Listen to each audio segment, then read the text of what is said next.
Tampa Bay Rays versus Athletics. It's an American League battle between an East and West Coast teams on Tuesday, August 12. The Rays are in fourth place in the AL East as they are still trying to get to .500. The Athletics are in last place in the AL West as they are well off the playoff pace too. Tampa Bay is going to start Shane Baz while Jacob Lopez gets the nod for the Athletics. The Rays are in fourth place in the American League East Division. They are double-digit games back of the Blue Jays for first place. Tampa Bay has struggled on the road as they are well below .500 when playing away from home. The Rays are also at least 5 games back of a wild card spot, too. Entering Monday, the Rays have lost 13 of their last 17 games. They are coming off of being swept of the Mariners in last weekend's series. Shane Baz gets the start for the Rays on Tuesday night. The right-handed pitcher is 8-8 with a 4.92 ERA in 23 starts this year. Baz's last start saw him throw 4 innings against the Angels on August. Sixth Baz allowed 4 runs and 5 hits in a 5-4 win. The Rays are 13-10 when Baz has started this year. They have lost 6 of Baz's last 7 starts. He has a 3.34 ERA when playing on the road.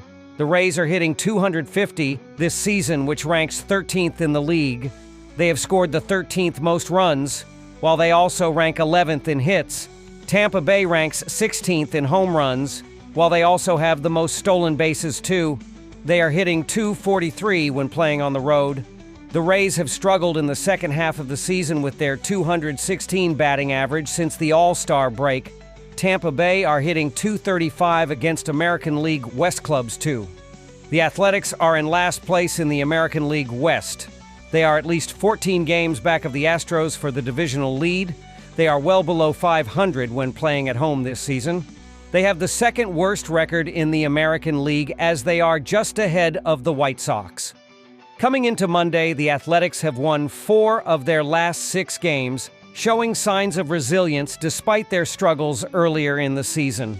On Tuesday, the Athletics will be starting Jacob Lopez. The left-handed pitcher is 5-6 with a 3.59 ERA in 14 starts and 4 relief appearances this season. Lopez's last start was impressive as he threw 7.2 innings while allowing 0 runs and just 3 hits in a 6-0 win over the Nationals on August 7. The Athletics have been an even 9-9 when Lopez has taken the mound, but notably, they've won 9 of his last 11 outings, highlighting his ability to give the team a strong chance to win. At home, Lopez has been even better, posting a 3.13 ERA, showing he thrives in familiar surroundings. His solid command and ability to limit walks have been key factors in his success, making him a reliable option for the Athletics as they look to build momentum down the stretch. The Athletics are hitting .254 this year, which is the 6th best mark. They have scored the 12th most runs, while they rank 2nd best in hits. The Athletics have hit the 6th most home runs, too. They are hitting .261 when playing at home, along with a .277 batting average since the All-Star break. The Athletics also have a .251 average against American League East clubs. This balanced offensive production reflects their ability to get on base consistently and drive the ball for power, making them a tough opponent across different situations. Their strong showing against divisional rivals highlights their preparedness and adaptability in key matchups, which could be crucial down the stretch. It's a matchup between 2 teams struggling to get back to .500 and contend for a playoff spot, making every game critical at this point in the season. The key difference in this game is likely to come from the starting pitching matchup and how each team's offense responds. Jacob Lopez will lead the Athletics to another big win, buoyed by his strong home performance this year, where he owns a 3.13 ERA. The Athletics have won 9 of Lopez's last 11 starts, showing a clear trend of success when he takes the mound. His ability to limit hard contact and induce weak ground balls should keep the Rays' bats at bay. Tampa Bay will counter with Shane Baz, who has struggled this season with a 4.92 ERA and inconsistency in command. The Rays have lost 6 of Baz's last 7 starts, indicating a lack of confidence in his recent outings. Offensively, the Athletics have been far more productive since the All-Star break, hitting a solid .277 compared to Tampa Bay's .216 average, showing a sharper approach at the plate and better execution in key moments. Expect the Athletics to string together a couple of big hits early, build momentum, and cruise to a comfortable win in this critical divisional matchup. After analyzing both teams, my pick for this match is Athletics minus 1.5. Drop your thoughts and predictions in the comments box. Minnesota Twins versus New York Yankees, Minnesota, 56-61. Will be trying to pick up their 3rd consecutive series win when they visit Yankee Stadium on Tuesday night to face New York, 62-56, in the 2nd game of their 3-game series.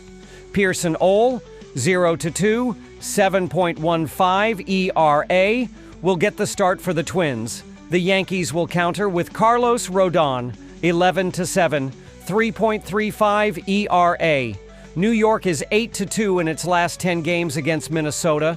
The Twins were the biggest sellers at the trade deadline and apparently got better by subtraction because they've won 4 of their last 5 games. They are still 4th in the AL Central standings, but they're only 1.5 games out of 3rd place, 5.5 games out of the final AL wildcard spot currently held by the Yankees. They will try to keep the momentum going and cut into New York's lead with a win on Tuesday. Minnesota averages 4.22 runs per game, which is 22nd in the league. Their .242 batting average is 21st in the league. Their .313 on-base percentage is 20th, while their .401 slugging percentage is 15th. Byron Buxton has been the big bat for the Twins. He leads the team with a .282 batting average, 23 home runs, and 59 RBI. Minnesota is giving up 4.43 runs per game, which is 19th in the league. Opponents have a 254 batting average against the Twins, which is 23rd in the league. Their 4.24 ERA is 22nd, while their 1.27 WHIP is 15th. In his last start, Ole gave up 4 hits and 4 runs in 2.2 innings, leading to a 9-4 win over Detroit. The Yankees aren't playing well at the moment, having lost 7 of their last 9 games, which has raised concerns about their ability to sustain a playoff push. They are now 3rd in the AL East standings, 2.5 games out of 2nd place, making every upcoming game crucial. They will try to turn things around and reduce the distance in the division race with a win on Tuesday, aiming to regain momentum and confidence as the season approaches its critical stretch. New York averages 5.05 runs per game, which ranks 3rd in the league, showcasing a potent and productive offense. Their .249 batting average is 15th in the league, indicating a solid ability to make contact, though not elite in terms of batting average alone. Their impressive .328 on-base percentage ranks 4th, highlighting their skill at drawing walks and getting on base consistently. Additionally, their .443 slugging percentage leads the league, reflecting strong power numbers that translate into extra base hits and run production across the lineup. Aaron Judge has been the most consistent batter for the Yankees. He leads the team with a .337 batting average, 37 home runs, and 86 RBI.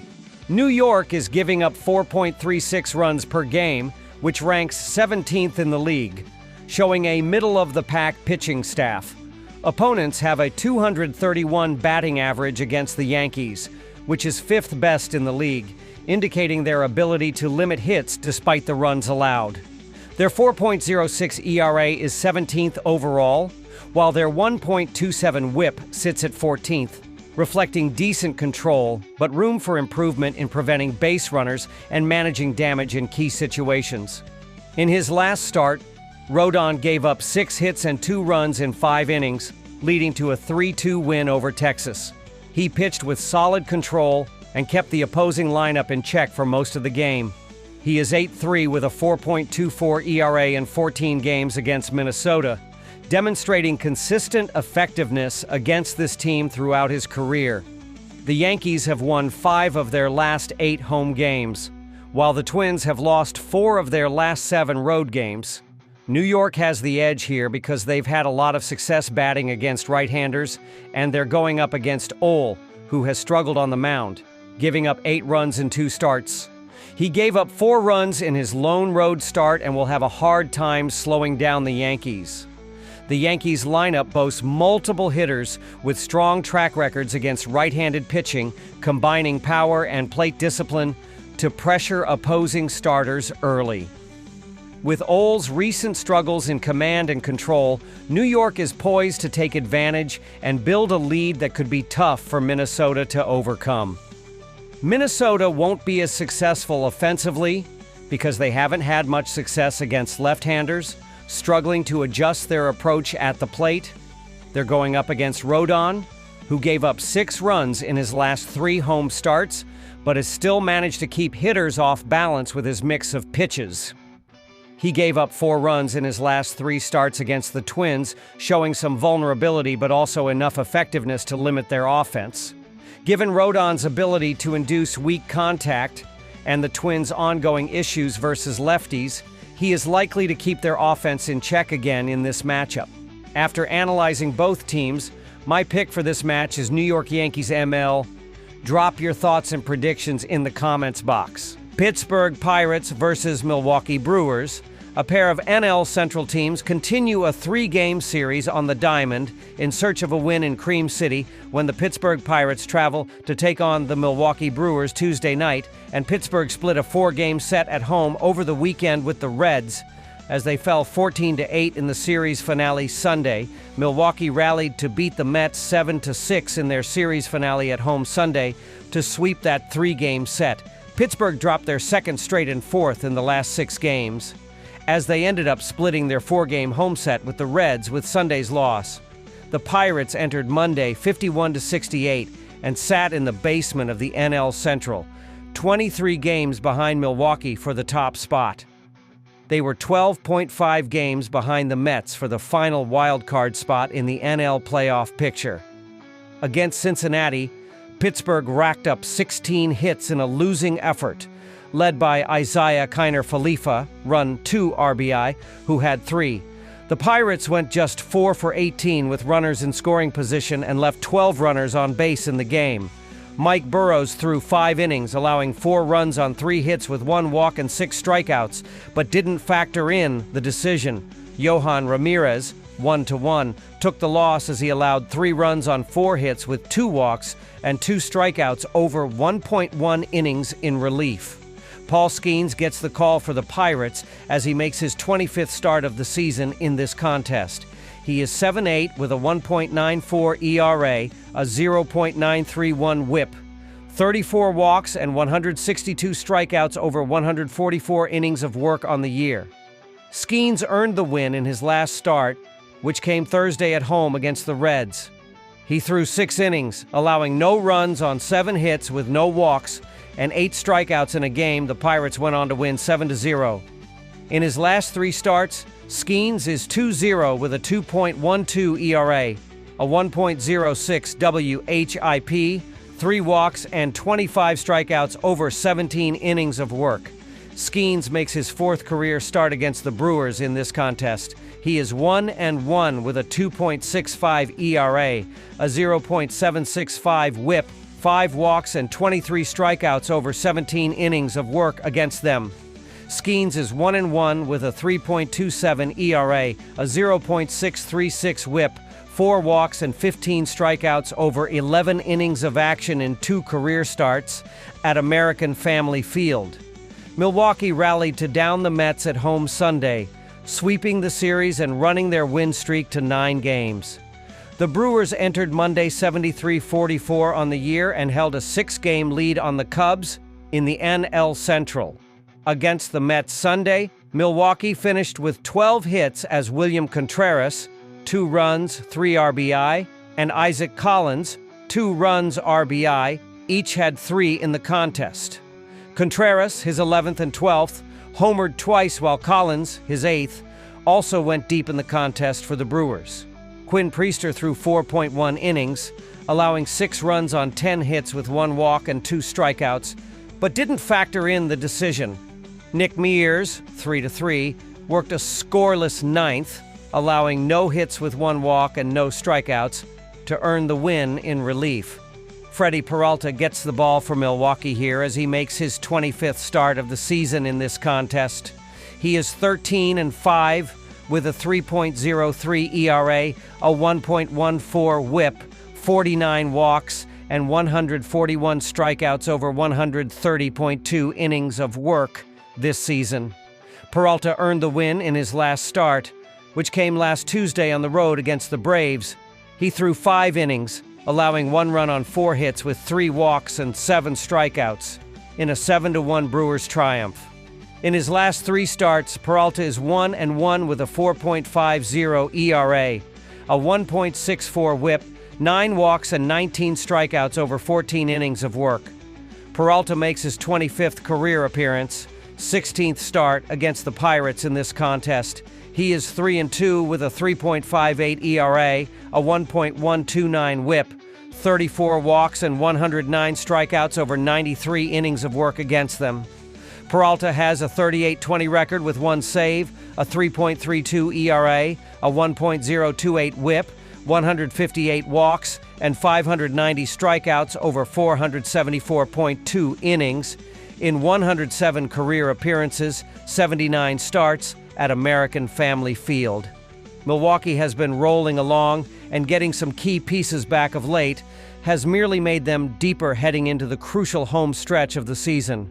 Peralta has cooled off a bit in his last 3 starts after an incredible 7-start winning streak, but overall he is 7-1 with a stellar 2.13 ERA, a 1.03 WHIP, and has allowed only 5 homers over 67.2 innings pitched at home this season, making him a formidable force.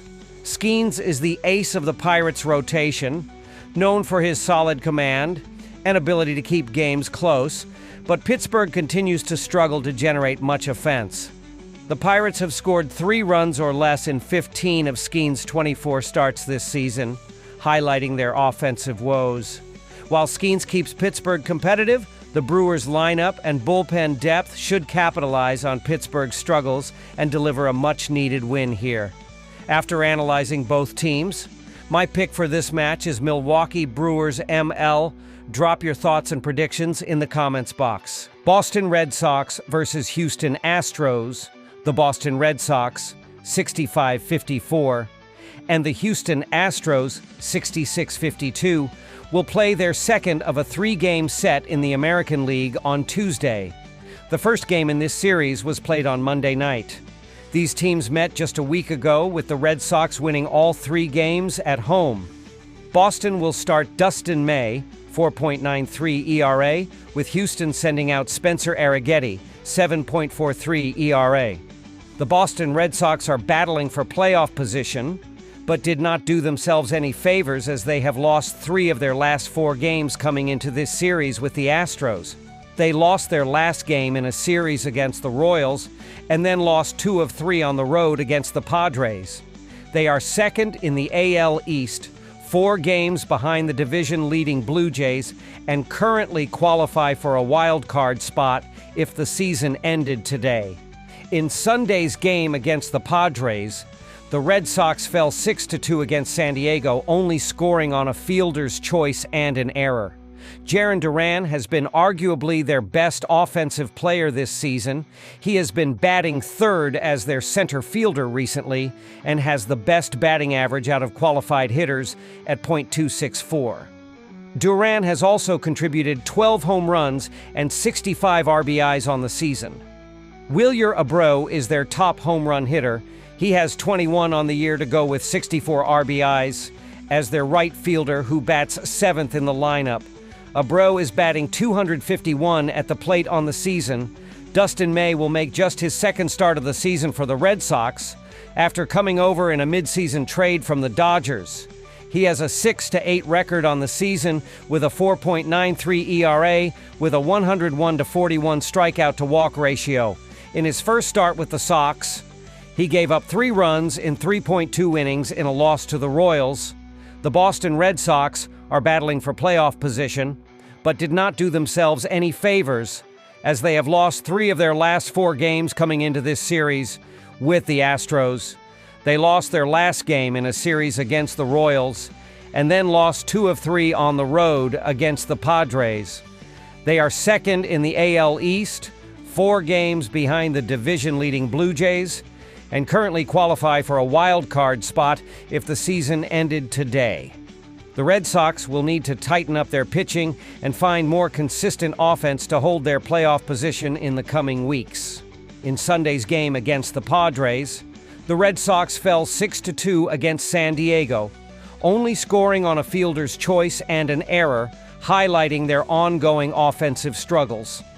Jarren Duran has been arguably their best offensive player this season, batting third recently as their center fielder and holding the best batting average among qualified hitters at .264. Duran has also contributed 12 home runs and 65 RBIs on the season, providing some much-needed pop in the middle of the order. Wilyer Abreu is their top home run hitter with 21 on the year, along with 64 RBIs as their right fielder who bats 7th in the lineup. Abreu is batting .251 at the plate this season, showing decent power, but needing more consistency to help carry the offense. Dustin May will make just his second start of the season for the Red Sox after coming over in a mid-season trade from the Dodgers. He has a 6-8 record on the season with a 4.93 ERA and an impressive 101-41 strikeout-to-walk ratio, showing flashes of dominance despite inconsistent results. In his first start with the Sox, he gave up 3 runs in 3.2 innings in a loss to the Royals, struggling to find his rhythm early on. May's ability to generate swings and misses combined with his solid strikeout numbers suggests he has the potential to settle in and provide valuable innings as he adjusts to his new team and role moving forward. The Boston Red Sox are making a strong push for a postseason spot, and they look poised to grab a crucial win here against a rusty starting pitcher for the Astros. Spencer Arrighetti will take the mound for Houston, but his recent performance raises concerns about his readiness. After pitching on April 5th, Arrighetti was sidelined due to injury and did not return until August 6th against the Marlins. In that comeback start, he was overwhelmed, giving up 11 hits in under 4 innings and clearly not at full strength. Meanwhile, the Astros have been losing ground in the competitive AL West, struggling to keep pace with division leaders. Conversely, the Red Sox have been trending upward, recently overtaking the Yankees in the standings and looking to build momentum. Boston will counter with May, who arrived via trade from the Dodgers and is eager to establish himself as a reliable arm for the team. His fresh legs and consistent pitching could be the difference maker in this matchup as the Red Sox aim to capitalize on Houston's pitching vulnerabilities and continue their playoff push. After analyzing both teams, my pick for this match is Boston Red Sox money line. Drop your thoughts and predictions in the comments box.